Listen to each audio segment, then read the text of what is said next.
TDP అధినేత చంద్రబాబు రాయలసీమ పర్యటన కొనసాగుతోంది. ఆయన అమ్మడి అనంతపురం జిల్లాలో టీడీపీ అధినేత చంద్రబాబు రాయలసీమ పర్యటన కొనసాగుతోంది. ఆయన ఉమ్మడి అనంతపురం జిల్లాలో కియా కార్ల పరిశ్రమను సందర్శించారు. కియా యూనిట్ వద్ద సెల్ఫీ తీసుకుని వైసీపీ ప్రభుత్వానికి ఛాలెంజ్ విసిరారు. అనంతపురం జిల్లాకు వైసీపీ సర్కార్ ఎన్ని పరిశ్రమలు తీసుకొచ్చిందో చెప్పాలి, పూర్తి చేసిన సాగునీటి ప్రాజెక్టులు ఎన్నో చెప్పాలి అని నిలదీశారు. టీడీపీ ప్రభుత్వ హయాంలో గొల్లపల్లి నుంచి కియా కార్ల పరిశ్రమకు నీటి సరఫరా చేశామని చంద్రబాబు వెల్లడించారు.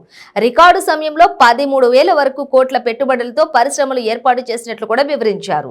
పెనుకొండ పార్లమెంట్లో తయారైన కియా కార్ల అమ్మకాల ద్వారా వేల కోట్ల రూపాయల ఆదాయం వస్తోందని తెలిపారు.